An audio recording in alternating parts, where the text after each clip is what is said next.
everybody, it's Jason Blaha here. Now that my two obligatory informative videos are done for the day, it's time to talk about current events in the online fitness community. And Athlean-X made yet another video about biceps because they're obviously the single most important muscle when it comes to strength and athleticism, right? Train like an athlete.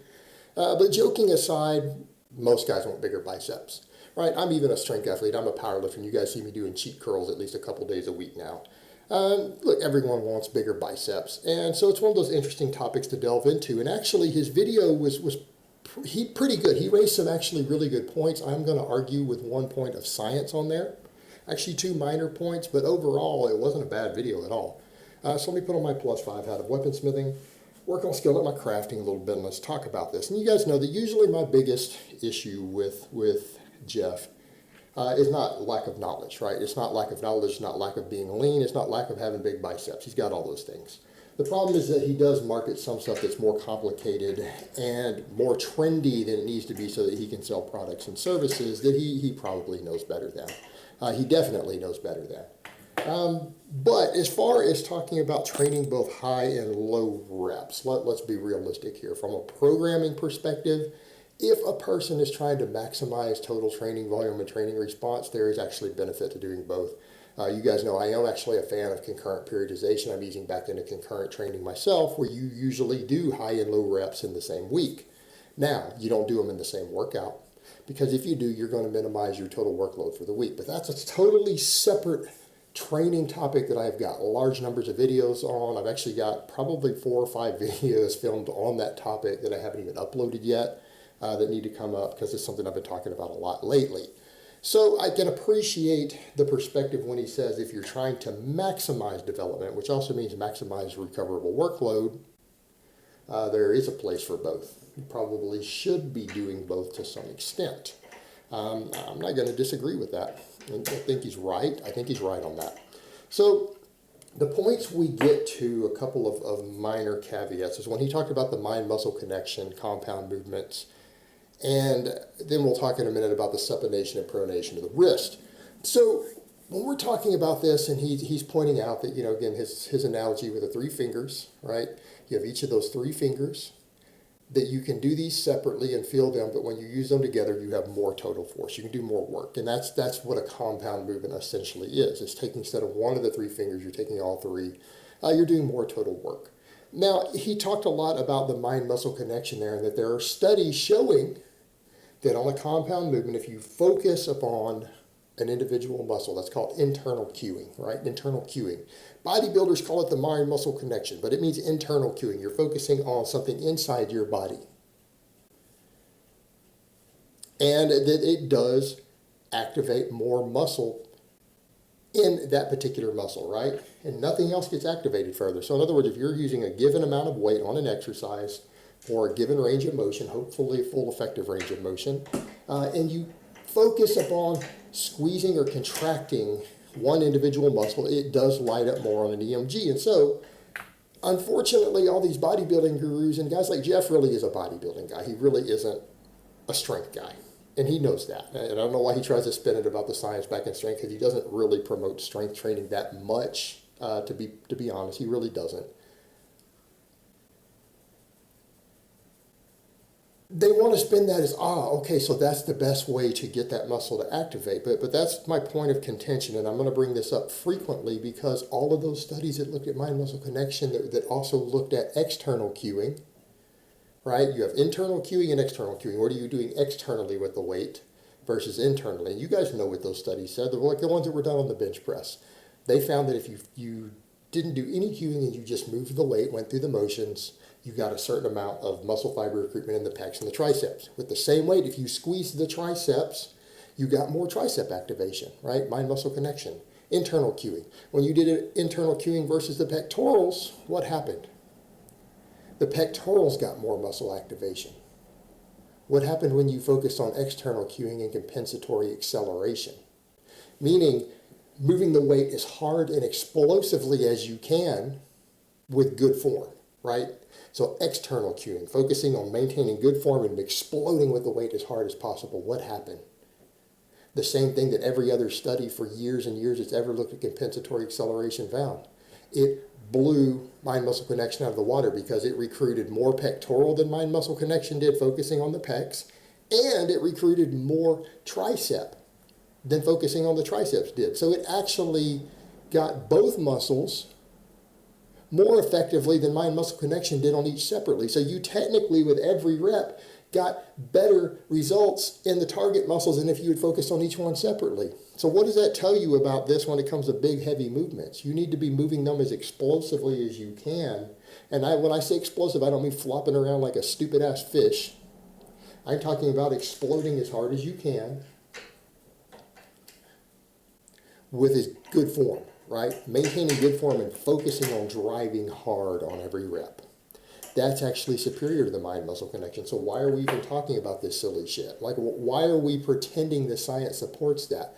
It does, but it's like, hey, I have a scientific study that shows driving a car from Houston to Dallas is faster than riding a bike. Hey, that's great, but then I've got a study showing that flying in an airplane is even faster.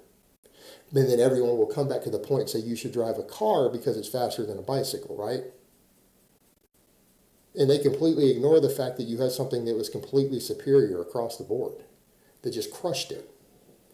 I don't know why they don't want to address that, because again, it's easy to sell the mind-muscle connection to bodybuilding dumbasses. That's what it comes down to, because they're already caught up in that whole weird-ass hippie bodybuilding mysticism, G4P lifestyle nonsense.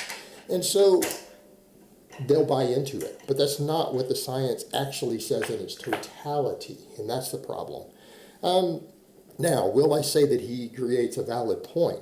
When you start talking about strength training, let's say you do want your chin-ups and rows and all these exercises to continue to go up. You know what? That extra bicep work you do, if your biceps get stronger, it will contribute more. And a bigger muscle is a stronger muscle. So if your biceps hypertrophy, you probably are going to be able to do more weight on the chin-up. And if you can do more weight on the chin-up, you can get bigger overall. And I think that's a take-home message that people do need to understand. I mean, the biceps can very well be a limiting factor. And it's not like people think it is, like the muscle that's the weak link means that nothing grows. That's not how it works. Because you have to remember, all these muscles are going in synergy. So it's like, how much grip strength can you grip with all three of those fingers versus each individually? And just because one of them is weaker doesn't mean that all the others aren't doing their work. And that's what people need to understand on big compound movements. But you can produce more force if any one of those three gets stronger, right? And that's good overall. That's beneficial here. So I will agree with his point there. And I do like that he has shoulder flexion happening on all his curls. And I think that's a great point. You notice you have someone who does understand physiology, puts an emphasis on shoulder flexion.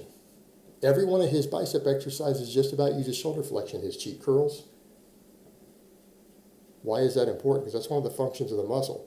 Now, other point I'm going to disagree with. He's talking about the supination and pronation of the wrist. Yes, that is one of the things the bicep does, but you can't appreciably hypertrophy your bicep doing that. What I mean is that is such a nuanced movement that you can't recruit upper threshold fibers with that. So it doesn't matter how much you add it in. It just isn't significant. You're never going to get a significant amount of bicep growth from adding that motion in. You're just not, because it doesn't have a significant contribution from upper threshold fibers. It's a finesse movement. It's not related to any sort of real work. So you can talk about it all you want, but it's never going to contribute to your hypertrophy just because you do it. And that's why guys can do big, heavy cheek curls and weighted chin-ups and stuff and still get monstrous biceps. That's why, if they're genetically gifted enough in that area to get monstrous biceps. Not all of us can grow monstrous biceps. But we come back to the other point. What are the other two functions of the bicep, right? So to do this and to do this. That is one of the functions of the bicep. So that's one thing I do like, I will give credit for. If you notice, all of his bicep exercises, all of them just about, that he's big on, that he helps grow his own biceps with, involve this motion, whether it's the chin up, right? His cheek curls, he does it. Yeah. I think that's a big contributing factor. I think that's an enormous factor. And you're going to get better carryover. When you start looking at studies and we look at contribution of muscles, what do we find? That if you focus on doing just a single joint versus a multi-joint exercise, the muscle actually gains more strength. It gains more strength when you do multi-joint exercises in general. In other words, you gain more strength in your quads from doing a squat than a leg extension, even when hypertrophy seems to be equal. All right, that's important. And I think it's interesting that he does turn all of these into multi-joint movements, and you can see that observing him. Because what does the science say on that? And he didn't mention that at all in there, which is interesting because the science of strength does actually show that in theory there would be more benefits to doing that. You probably are going to get stronger doing that. And if your biceps, the stronger they get, the more they're going to contribute to your other exercises like chin-ups. Well, the more they contribute to exercises like your chin-ups, the stronger your back, mid traps, rear delts, all of that stuff is going to get also, right? So there is an athletic benefit to all of that, and particularly for long-term programming purposes. So I do appreciate the fact that he does actually display training them in that manner. And granted, I mean, we're talking a lot about such a minor, small muscle that only does two things.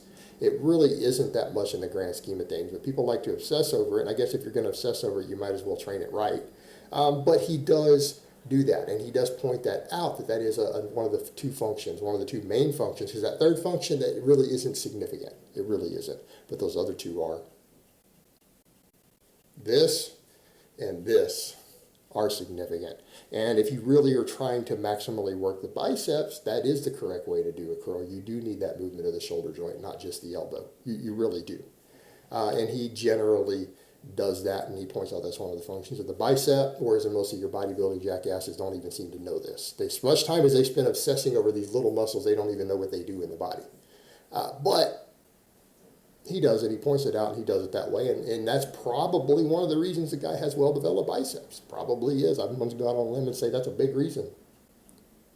But all in all, like I said, a couple minor points of contention, of science contention in the video, but overall I thought it was a reasonable video, and he raised some good points. I'll say that this was a decent enough video. All right, guys, but that's really all I have to say on that today. I hope it's been informative, and I will talk to you guys next time.